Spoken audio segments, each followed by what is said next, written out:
네, 지난주 설교 잠깐 짚겠습니다. 제목은 이 상황 앞에 서 있는 너는 누구인가? 라는 제목이었습니다. 제목 들으시면 딱 그 스토리가 떠오르시나요? 그러면 제가 제목을 잘 지은 건데 이미 내 마음에 이제 뭔가 이렇게 두려움이나 불안이나 슬픔이나 이런 어떤 걸 느낄 만한 상황이 벌어졌을 때 실은 그래서 우리는 그 상황 탓을 하지만 이 상황 때문에 내가 이렇게 힘들어 라고 하지만 실은 그게 아니다. 그 상황을 마주하고 있는 그 상황 앞에 서 있는 내가 누구인가에 따라 달라진다. 그래서 예를 들어 300척의 왜구가 있을 때 내가 이순신 장군이면 무찌르는 거고요. 그리고 그런데 그 원주 원씨들께서 좀 싫어하시지만 실력 없이 큰 소리만 치다가 도망간 원균이라면 그러면 정말 그렇게 있어요. 그 조선시대 기록에 원균에 대해서 막 그렇게 기록한 게 있어요. 이 사람이 얼마나 큰 패착을 했는가, 얼마나 자기만 목소리만 크고 이순신에 대한 질투심에만 눈이 멀었지 얼마나 그렇게 도망만 치고 결국 많은 조선 군인들을 수장시켰는가 막 이렇게 쓴 글이 있더라고요. 검색했더니 이거예요. 우리를 침략하는 300척의 배 앞에 그 300척이 중요한 게 아니라 그걸 마주하고 있는 내 안에는 여러 모습이 있는데 진짜 다양한 모습이 있죠. 내 안에는 강한 모습도 있고 약한 모습도 있고 선한 모습도 있고 이기적인 모습도 있고 다양해요. 누구나 다 있어요.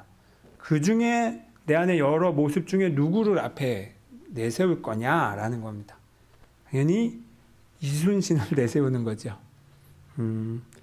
다르게 표현하자면 하나님의 자녀된 나의 품성을 그 앞에 세운다는 겁니다. 다만 이렇다는 게 이제 뭐 이미 올라오는 불안에 막 억누르다 이런 말은 아니에요. 그리고 반대로 그래서 아무 때나 화를 내고 아무 때나 내 감정을 그냥 쏟아내며 살아라 이런 뜻도 아니에요. 안전한 장소에서 정확하게 그 감정을 내가 흘려보내야 되고 그래야 내가 주인의 자리에서 이 감정을 잘 다룰 수 있다. 이런 얘기도 조심해야 될 점도 말씀드렸습니다. 그러면서 이사야서 말씀하면서 하나님께 소망을 둔 사람이라고 했죠. 하나님께 소망을 둔 사람. 이 사람은 뭐 뛰어도 걸어도 지치지 않는다. 독수리가 날개치어 올라가듯이 새 힘을 얻는다. 이런 말씀을 드렸어요. 이게 바로 하나님께 먼저 초점 맞추고 응답하고 그래서 하나님의 초점 맞춘 상태에서 이 세상의 상황을 마주하는 사람은 그 힘이 하나님이 주기 때문에 그냥 무궁무진하게 나온다는 겁니다. 근데 이 말은 뭐 설교 때 많이 들었죠. 이런 식의 표현들은 하나님이 힘 주신다. 근데 경험해 보셨어요? 진짜로 나 더 이상 어떻게 할 수 없다 라는 지경에 있을 때 와 이게 되네? 라는 경험 완전히 내려놓고 하나님께 맡겼을 때 그 다음에 놀라운 일을 경험해 봐야만 이 말이 들어오지 계속 경험해 보지 않으면 몰라요. 그래서 큰 건 아니어도 작은 경험이라도 꼭 한번 해보시기를. 왜냐면 내가 먼저 하나님께 불안한 상황에서 불안해만 하고 있는 게 아니라 잠깐 멈추고 하나님이라고 말해볼 수 있는 거. 그것만 해도 하나님께 소망을 둔 태도인 거죠. 자, 오늘은 대림절 관련해서 성탄절을 준비하는 차원에서 말씀을 준비했어요. 저는 사실 성탄절, 대림절 하면 메시지가 하나예요. 그거 작년에 이미 제가 다 했어요. 다 했고 앞으로도 크게 바뀌지 않을 것 같아요.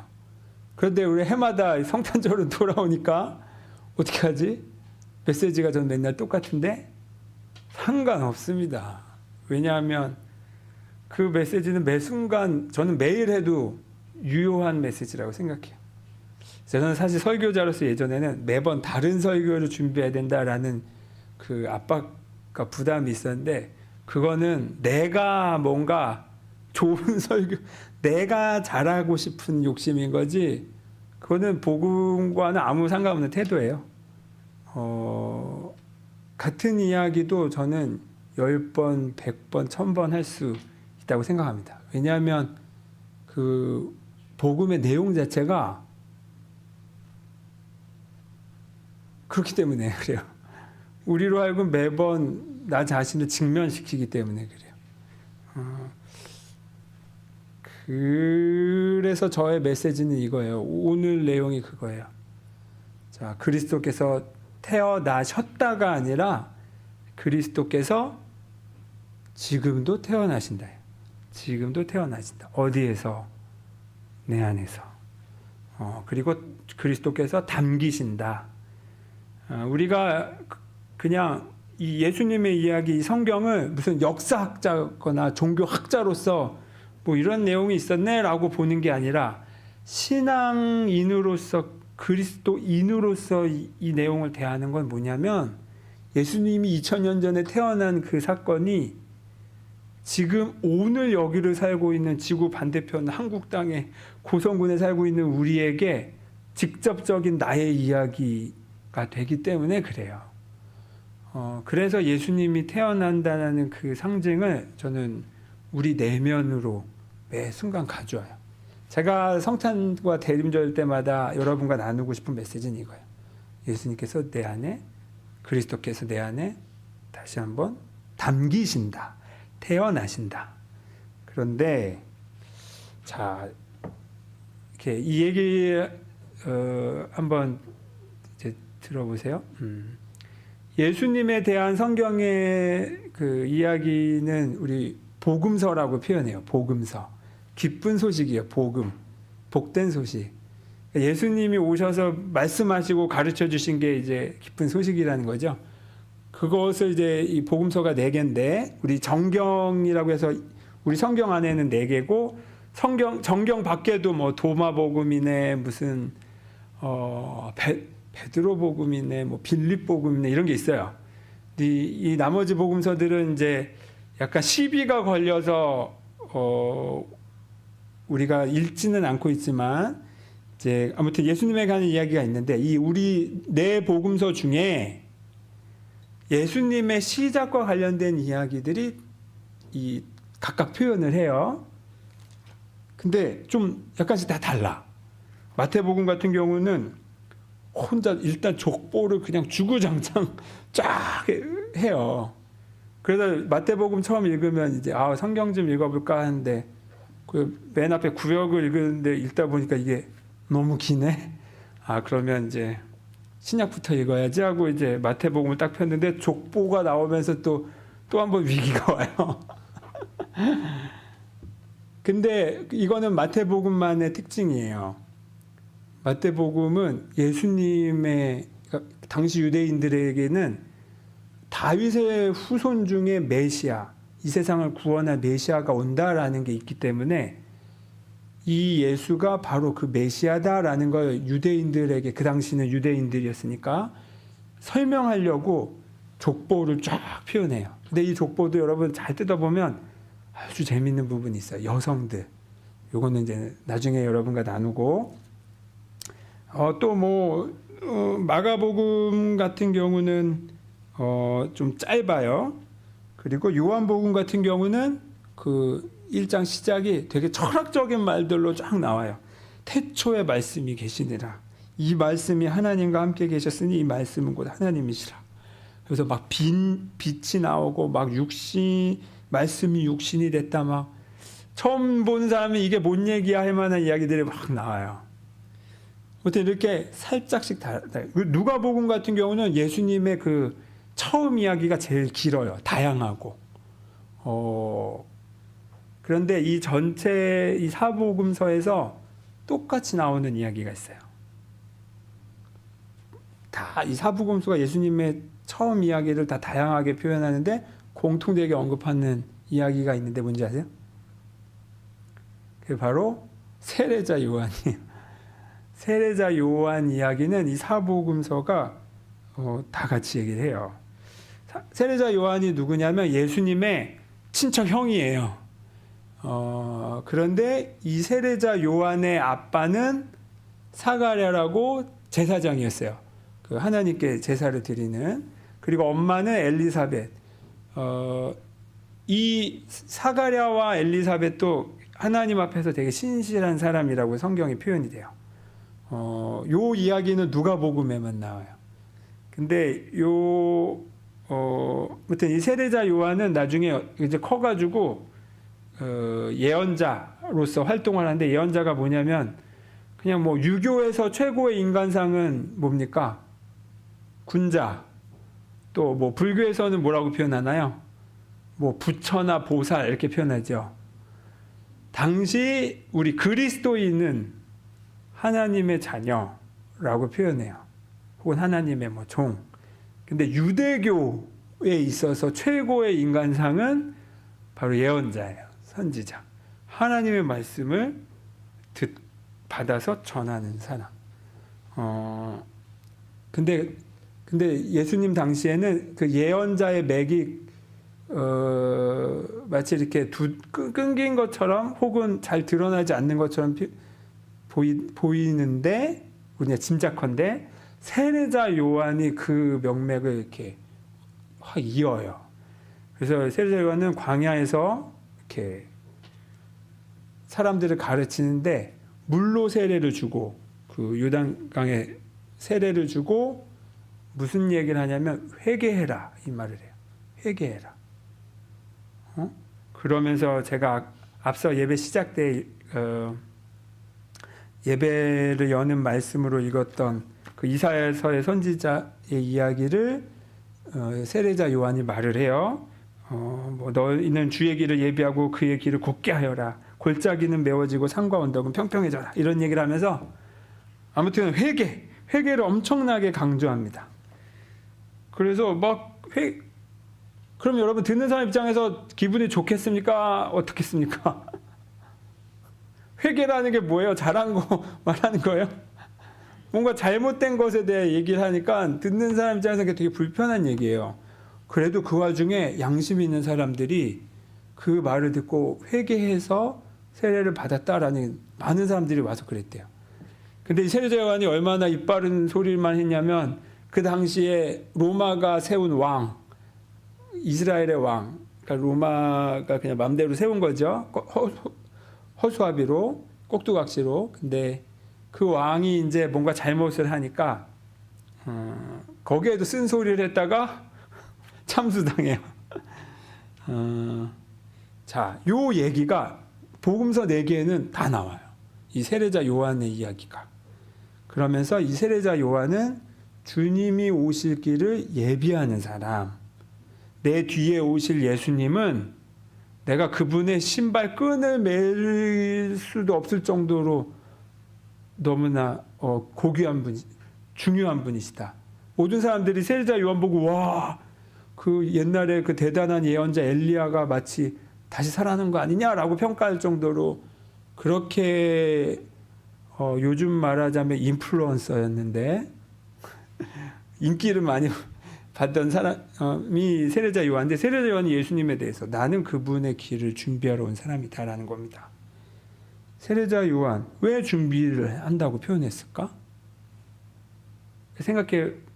이런 생각이 들더라고요. 아니, 예수님이 바로 오셔가지고 예수님이 만나는 모든 사람들마다 막 회개하게끔 막 사람들 마음을 바꿔가지고 그냥 바로 예수님이 바로 본론에 들어가시면 되지, 굳이 서론으로 누가 와가지고 그걸 준비해 하고 뭐 왜 그래야 되지? 라는 질문이 들더라고요. 왜 그럴까요?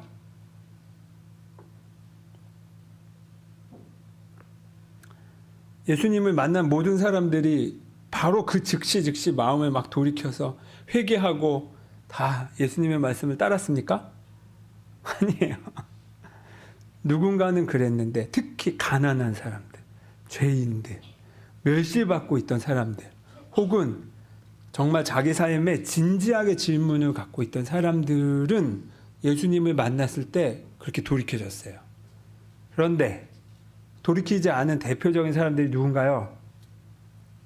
바리새파, 제사장, 사두개인들, 소위 그 당시에 권력자들, 종교 지도자들이에요. 나는 하나님을 잘 알아 라면서 하나님에 대해서 가르치는 사람들이 오히려 예수님의 말씀을 못 알아들은 거예요. 왜 그렇겠습니까? 난 안다는 거예요. 아니까 꽉 차 있어.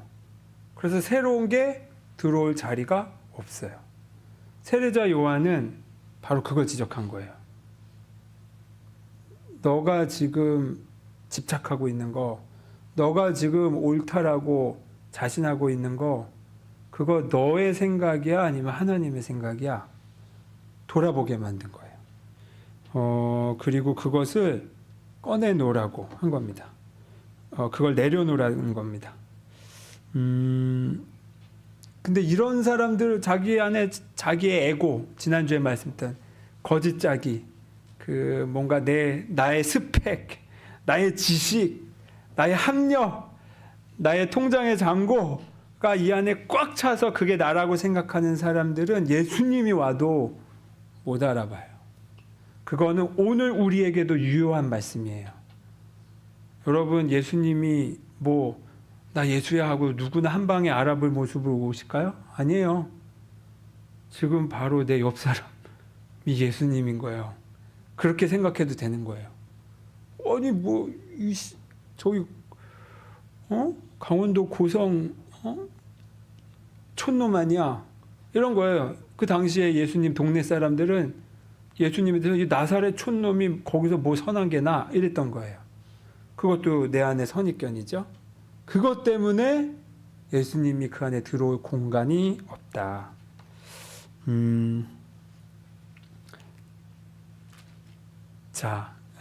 근데 반대로 아까 가난한 사람들, 죄인들, 뭔가 죄책감에 많이 쌓여있던 사람들, 그리고 멸시받던 사람들은 오히려 왜 예수님이 그 자리에 예수님을 더 빨리 알아봤을까? 마음이 가난했기 때문에 그렇습니다. 마음이 가난한 사람들은 예수님의 말씀처럼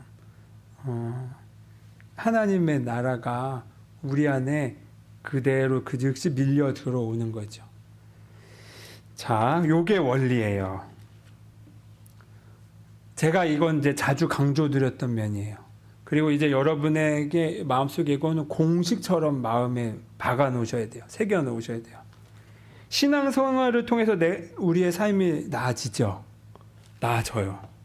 근데 그 나아진다는 건 뭐냐면 문제가 안 생기는 게 아니라 내 삶에 문제가 있어도 그걸 마주해도 그것을 마주할 내 안에 힘과 지혜가 여유가 생겨요. 그게 신앙생활을 통해서 오는 거예요. 그런데 그럼 이런 힘과 지혜는 어디서 오는 걸까? 왜 어떻게 없던 힘이 생기는 걸까? 내가 예수님을 믿고 신앙생활을 하면 없던 힘이 생기는 걸까? 가 아니라는 거예요.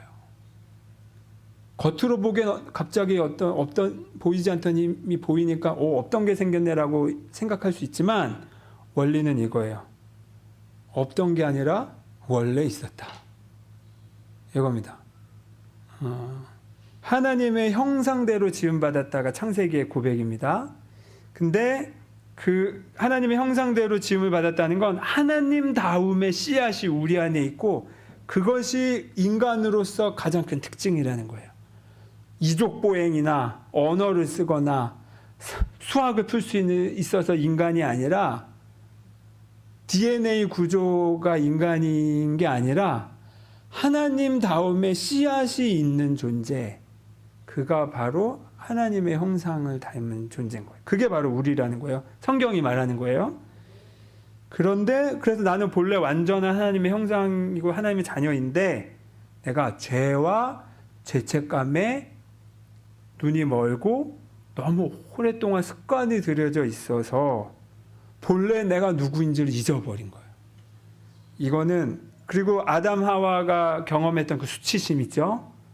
수치심이 너무 오래되다 보니까 이게 돌아갈 길조차 잃어버린 거예요.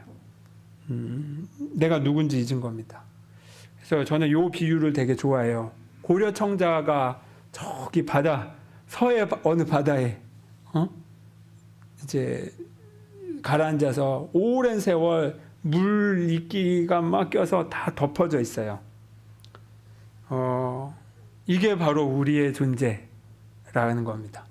나는 고려 청자고 나를 덮어버린 그 까만 때는 죄라는 우리의 습성이에요.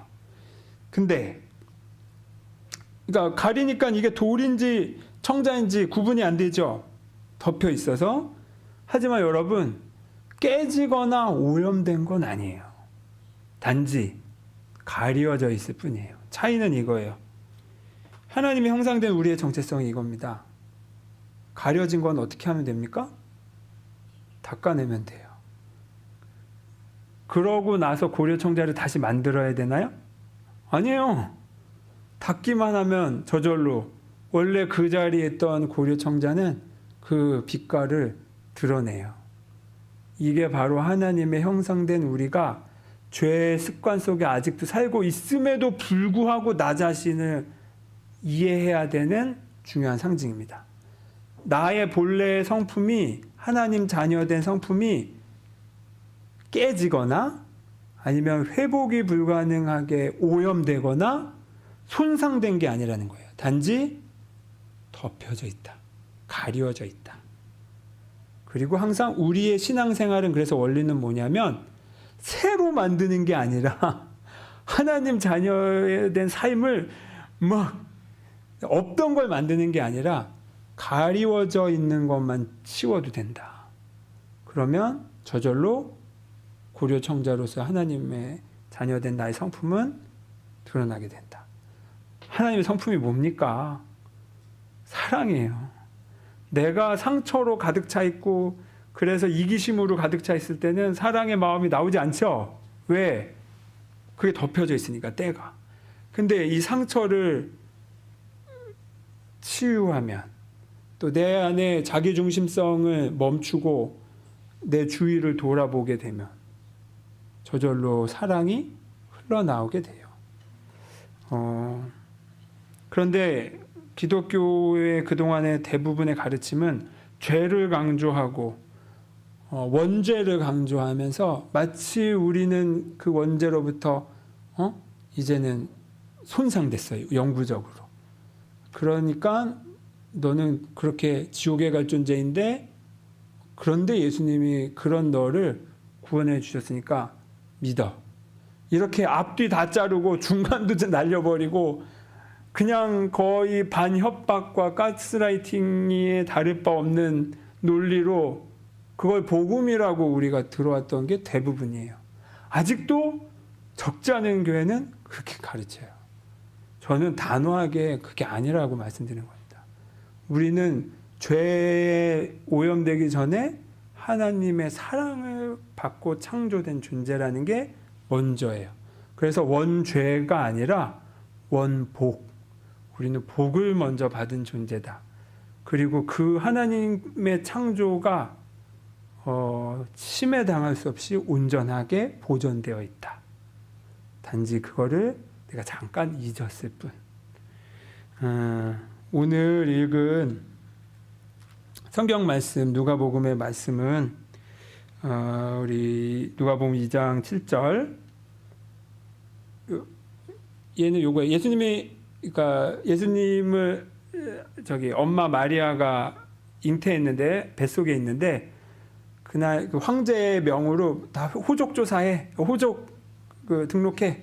그래서 자기 고향으로 가야 되는 거예요. 그래서 아빠 요셉이 자기 아내 마리아, 임신한 마리아를 이제 데리고 고향 베들레헴으로 갔어요. 근데 거기서 여관에 가야 되는데 여관에 방이 없어서 근데 이게 이제 출산을 하게 됐는데 급하게 저희 외양간에서 그 외양간이라는 표현은 없지만 구유에 태어난 아기 예수님을 담았다라고 하는 내용입니다. 자, 이 얘기는 제가 1년 전 성탄절 때 했던 설교예요. 영혼의 말구유라는 제목으로. 우리 안에 이 예수님이, 태어나신 예수님이 어디 담겨야 되는데 담길 데가 없어요. 구유를 준비해야 돼. 그 구유가 누구냐? 바로 나 자신입니다. 근데 아까 말씀드렸듯이 내 안에 나의 아집과 고집과 혹은 죄의 습관과 아니면 늘 죄책감으로 나 자신을 괴롭히는 자기 혐오가 계속 이 안에 가득 차 있다면, 자기 중심성이 계속 가득 차 있다면 아기 예수님이 담길 데가 없어요.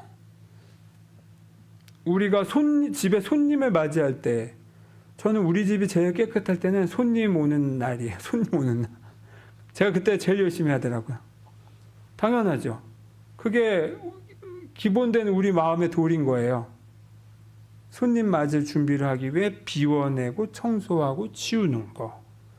예수님을 우리 안에서 다시 한번 그리스도를 우리 안에 담는다라는 건 우선 예수님을 어떻게 해서 끌어올까가 문제가 아니라 내 안에 자리 잡고 있는 하나님 자녀답지 못했던 성품들만 내가 내 마음을 잘 살피면서 그거를 덜어내기만 해도 아기 예수님은, 그리스도는 스스로 내 안에서 드러나신다. 그리스도의 사랑이 떠오른다. 나는 본래 그런 존재다 라는 겁니다. 그 다음에 9장의 23절에 예수님께서 제자들에게 말씀하신 거죠. 아무든지 나를 따라오려거든 자기를 부인하고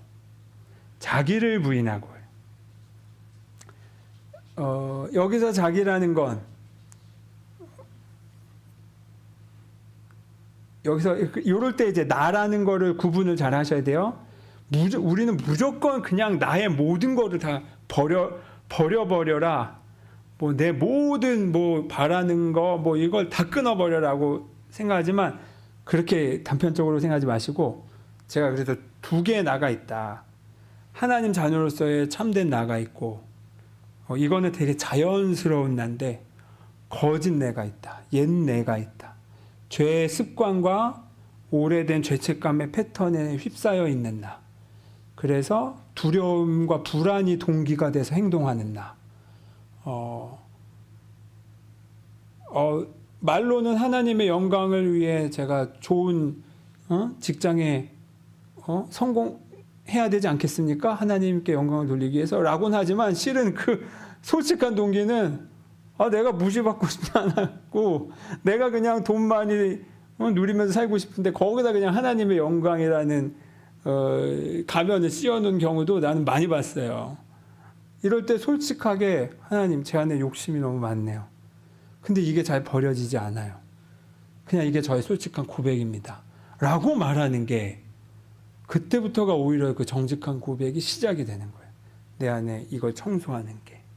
또 자기를 부인한다고 해서 이거를 자기 공격이라고 착각해. 자기 혐오라고 착각하는 경우가 있어요. 그렇지 않습니다. 나 자신, 역시 내가 하는 게 다 이렇지. 아니야, 나는 그냥 조용히만 있어야지. 나는 잘할 수 없어. 그냥 가만히 있는 게 그냥 돕는 거야. 이런 식으로 자기 자신을 무시하고 소외시키고 자기를 혐오하는 게 자기 부인이 아니에요. 그건 오히려 큰 착각이에요. 하나님의 자녀된, 야, 넌 하나님의 나의 귀한 자녀라고 했는데, 아니요, 저는 노예예요. 이러고 있는 거야. 야, 너는 나의 아들, 딸이야. 했는데, 왜 그러세요, 아저씨? 이러는 거예요. 저 아들, 딸 아닌데, 이러는 거예요. 그건 겸손이 아니라 오히려 오만이다. 하나님이 사랑하고 자녀라고 지칭한 것에 대해서 아니라고 말하는 거는 네가 뭔데? 그런 거죠. 그건 오만이에요. 오히려 겸손은 내가 하나님이 존귀하게 여기시는 소중한 존재다라고 나 자신도 나를 그렇게 받아들이는 겁니다. 그건 또 교만도 아니에요.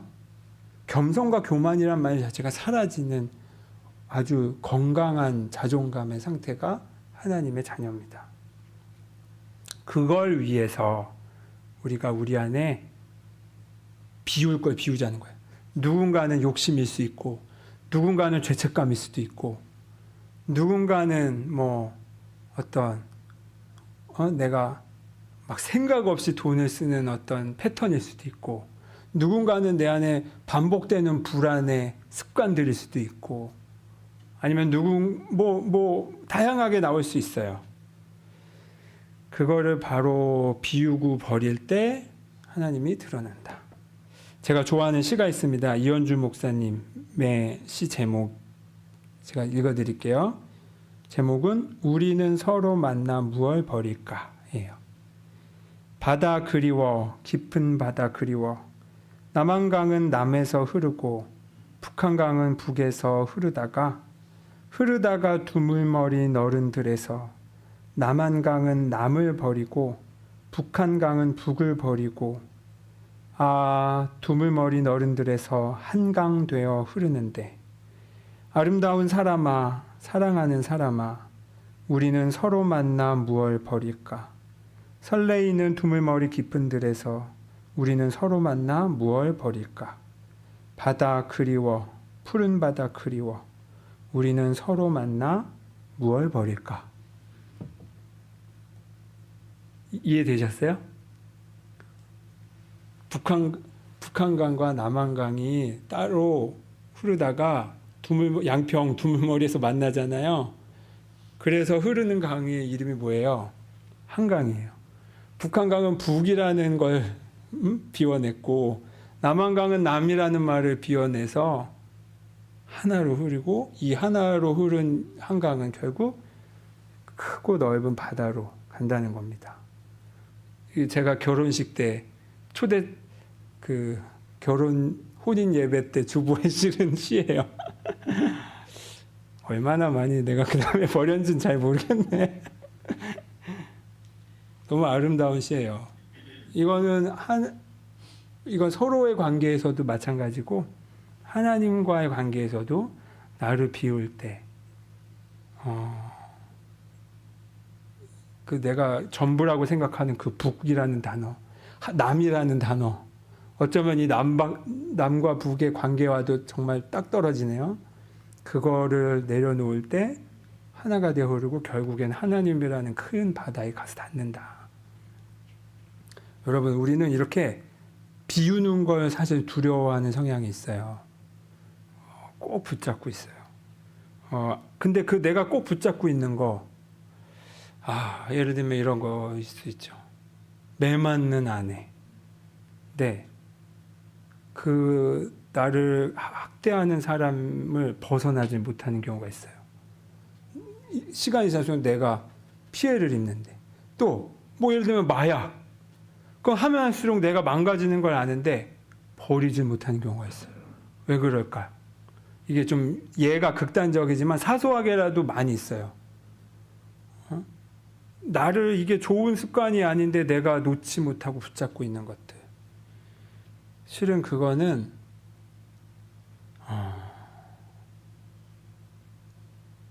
예를 들면 내가 의심이 많은 사람이다. 그 사람이 그래서 의심이 많다 보니 사람을 잘 믿지 못하고 결국 인간관계가 홀로 돼서 나 혼자만 남았다.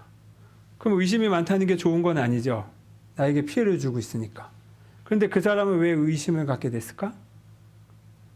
크게 배반을 당하거나 속임을 당하거나 그렇게 해서 피해를 입은 경험이 있을 때 그래요.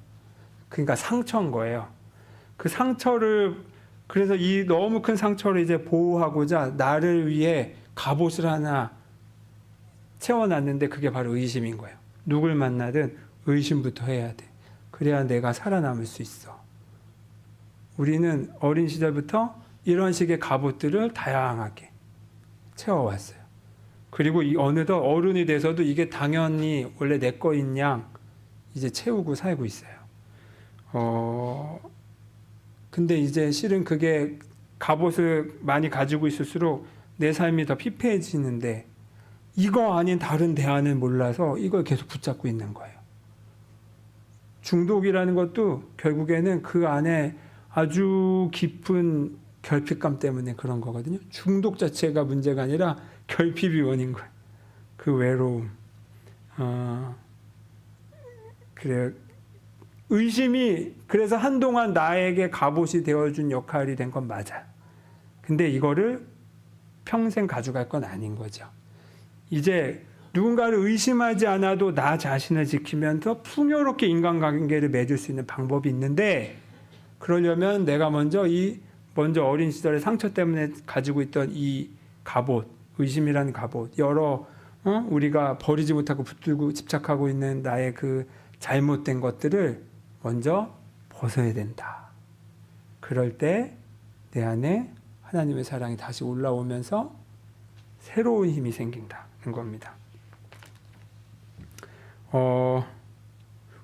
오늘 여러분 주보에 끼워져 있는 그 구유를 준비하는 비움이라고 표현했나?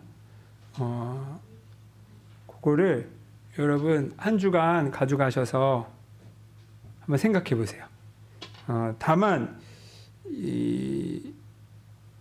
아까 말씀드렸지, 비워야 할 주제라고 해서 나 자신을 채근하거나 단죄하거나 죄책감을 느끼는 방식으로 하시라고 권해드리는 건 아니에요. 죄책감으로서가 아니라 정말로 내가 이걸 하나님 내 안에 그리스도가 이미 오셨는데 내가 그거를 담아내지 못하고 있는 내 안에 가득 차 있는 건 뭘까? 성령께 물어보시면 저절로 어느 순간 떠오르는 게 있을 거예요. 그거를 이렇게 적어보고 곱씹어 보시고, 아 그렇구나 하고 일주일 동안 오래 생각해 보시고 거기에 적어서 25일 성탄일에 가지고 오시면 되겠습니다. 혹시 안 가지고 오신 분들은 그냥 준비가 되어 있을 테니까 그 자리에 쓰셔도 돼요. 그러면 그 내용과 함께 성찬식을 이어서 25일에 진행하도록 하겠습니다.